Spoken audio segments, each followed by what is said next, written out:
Welcome back to another episode of the Need for Speed Most Wanted Mod Showcase, and in this video, I'm going to make a light of something that you're probably already noticing. No, this is not a Honda. Of course, this is a Ford Saleen. It's a Saleen S281 Supercharged, which is going to be the first car we used in the episode.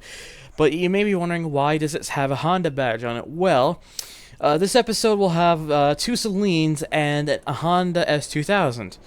The thing about it is, though, is that in the front end, the manufacturers, when you put a car in, when you mod a car in, there's usually two files: a car replace, which is replaces car, and if it's a manufacturer doesn't exist in the game, there will be another folder that'll say front end, and it'll be for manufacturers, and you put it in like a bin file, and it will it'll override it and use, of course, the number and correspond to show the proper thing.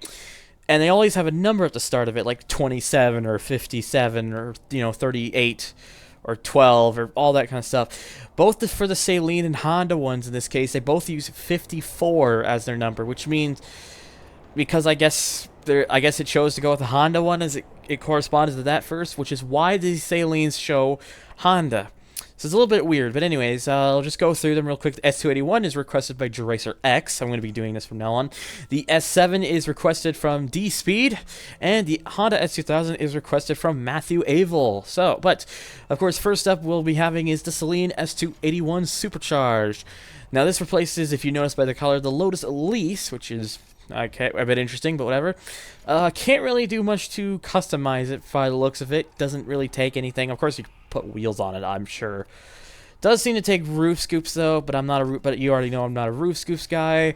Can't put any vinyls on it. You can obviously paint it, of course, which we're gonna do. We're going to give it a nice let's give it a nice metallic red. We're gonna go with that, and we'll just darken the window tint a little bit. And yeah, that's about really it you can do for this car for visually.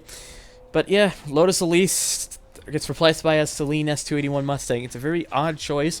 I think this should have replaced the Ford Mustang GT, but that's just my personal say in that. But anyways, as always, it means it's time to go to Petersburg, give it 4 laps to go around the track as fast as possible, and record the best possible lap time. You get the idea. That engine note though. Let's see. Oh, I mean, they hear it.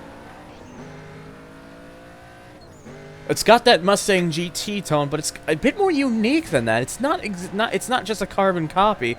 It's kind of unique. It actually has like its own more unique sound to it.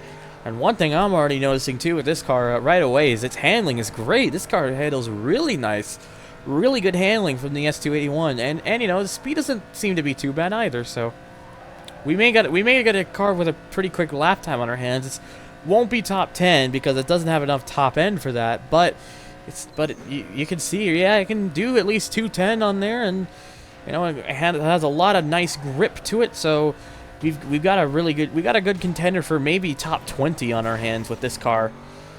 And of course, I just do that to get that out of the way. But yeah, I'm quite impressed with this so far. It's like, and I've always liked the Saleen S281. It's like taking the Mustang of its generation and just adding a lot of aggression to it and giving it some real punch with it. I mean, it's interesting enough that I say that because this generation of Mustang was known as the New Edge, which was like a design style for Ford at the time, and so the Mustang was part of that styling idea. But this S281, I think, really adds that extra edge into the title for New Edge.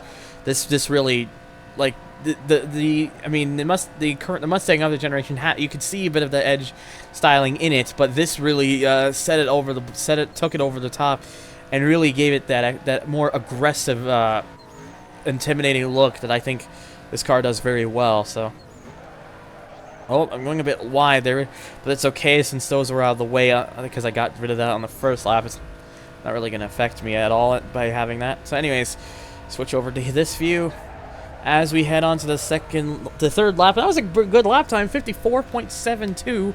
That wouldn't quite be top 20, but it was still a good lap. Maybe if I can just get these corners a little bit better in some areas, I might be able to get that thing fighting for a sub 54-second lap time. Which, if we can get around there, that means it will have a good shot at getting the a top 20 lap time. But this car moves, and the handling is where this car really shines. It's just got tons of traction, so it really gets around these corners quick, and that's where this car really performs at its best. It's a really nice car, and I always liked the S281, so hey, I'm not complaining. Let's see what we got there. Oh, look how close that is. Man, that is close. 54.02. That is extremely close to the top 20 target area that I think this car could be capable of if you really push it. But man, is this thing just one hell of a machine. For what it is. I'm really impressed by. Oh no, that wasn't good. I took that corner too early, and that really screwed things up. Yikes. Well, it looks like 54.02 will probably be the best we're gonna do then. But you know, this thing really goes. It really moves. It's just the handling is where it just shows the most prominence with it. So if you can't, you can't really complain about that. When a car handles really nice, that makes me happy because, you know, it makes it a lot more fun to drive these cars in the game when they handle really nice. But anyways, that is oh wow, look at that, 54.03 despite that. So if that little instance didn't happen, maybe if the time that I would have been thinking it could still potentially be possible. But hey, I'm okay with that. So anyways, so that is the S281. Very good car. I like that S281 supercharged. Anyways, next up, that was the Racer X for the S281. Now for D Speed's suggestion, the Saleen S7. So yes, another Saleen and another S in the front of it. Kind of interesting because there's the Honda S2000, so SSS, triple S. Interesting. The S7 doesn't has one body kit. It kind of gives it a more, I guess, S7R like look, but you know, not quite. It's not really an S7R, but it you know, it gives it more. It gives it, you know, a bit of like a bumper there and a spoiler, so kind of gets there just a little bit. This already has a roof scoop of its own, a much nicer one compared to the ones in game, in my honest opinion. So that there's no reason the person who made this would need to put one on. Let's give it a nice like dark glossy blue. I like the look of that. It looks good. No vinyls again. I haven't had any vinyl for a little bit. And window tint, and there we go. I think this thing, I personally believe out of all the cars we have, if the handling is good, I think the S7 will probably be the fastest of the bunch, but you never know. So we could be in for a surprise, but in my honest guess, I think the S7 is going to be the best car. Now, this is a very interesting choice for a replacement, similar to the S281. Now, the S281, of course, as I mentioned, replaces the Lotus Elise, which is a strange choice, but hey, there you go. The S7 replaces the Porsche Cayman S, which is even more interesting in my honest opinion. But yeah, seems to got its own like engine note. I think I don't know any other car that seems to share this one particularly. Maybe the 911 GT2 has it. I possibly, but I don't know. Not entirely sure. As for the handling, definitely does not as much traction as the S281, but it's still got good. But it still grips all right. Speed-wise, it looks. I think this is a little bit quicker. I think it's a little bit more speed over the S281.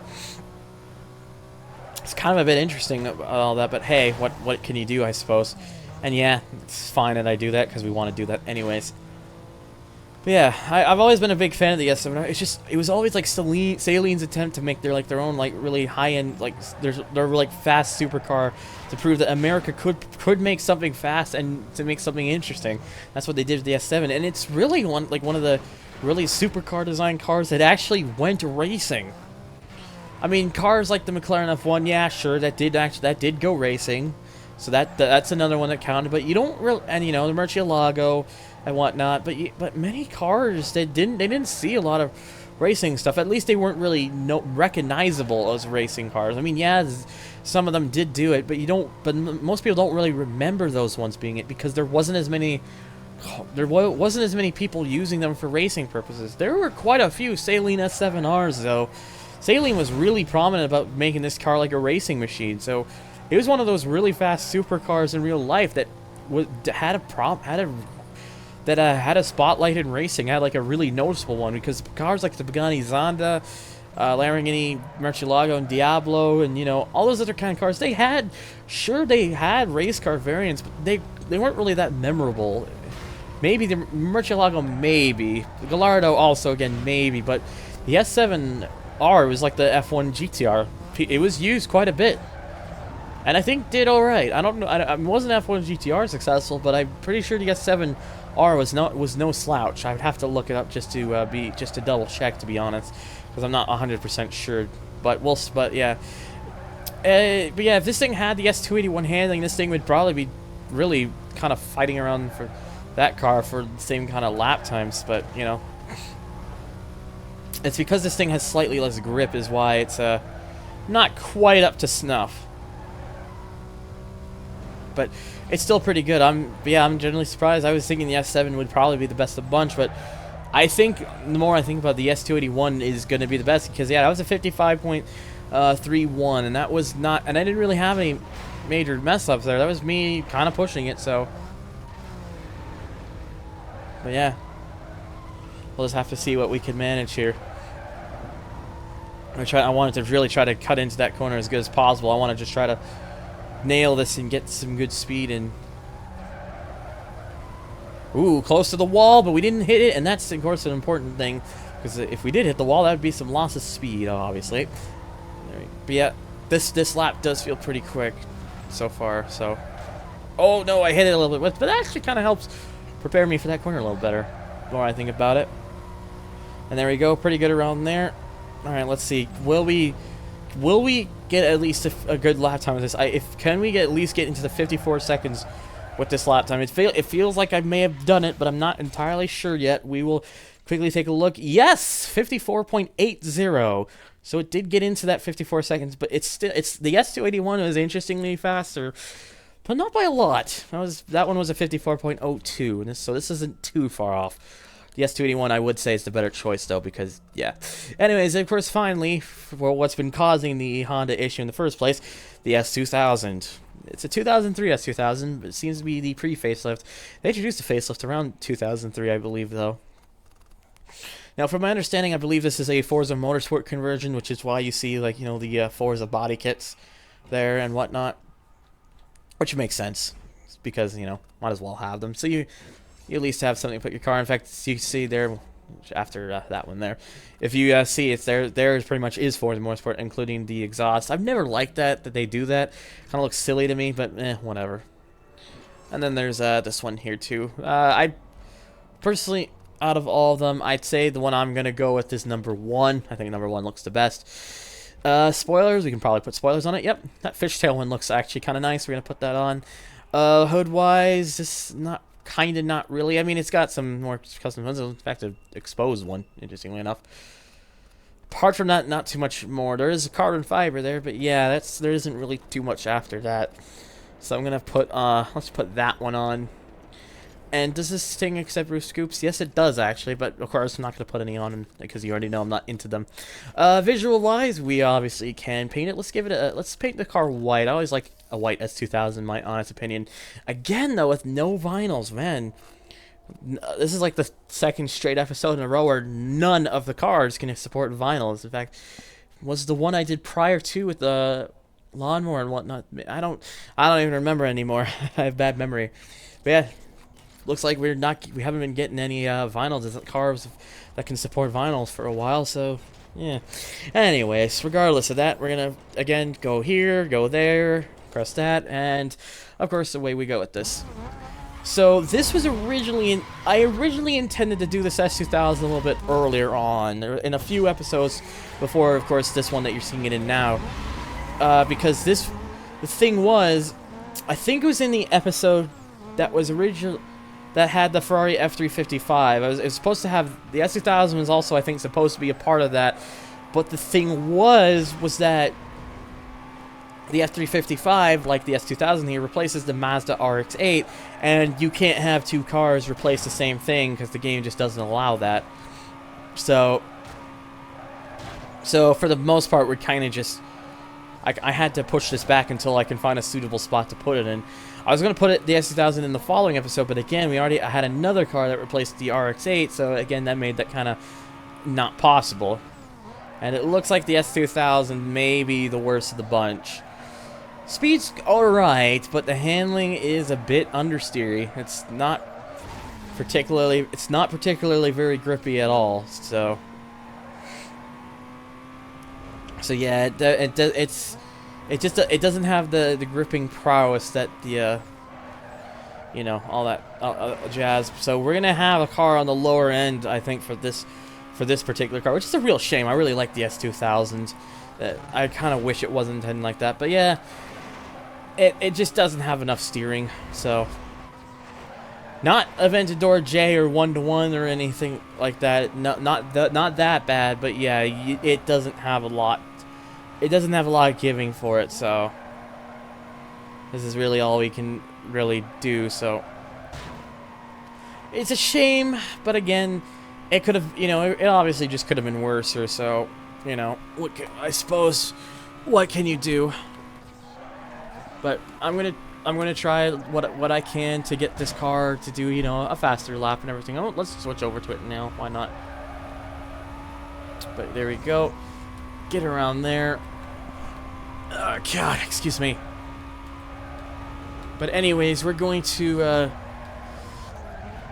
I expect this thing. Where are we going to see this? 102.37. Yikes! I don't think it's going to be that bad. I mean, this would actually be fighting with the MX-5 then. But honestly, I think if I get a good time out of this, I can probably get it faster than that. I really think it could do better than that, but we don't know. Oh, we're definitely not going to do it if we take the corner that bad. That was awful. That was really bad. So, yeah. We're definitely not going to want to do that, so. Anyways, let's just keep it going here. I really do hope we can get this thing under 102, because that's pretty much the goal, I guess, for me for now. But yeah, really a shame that this thing can't do much quicker. So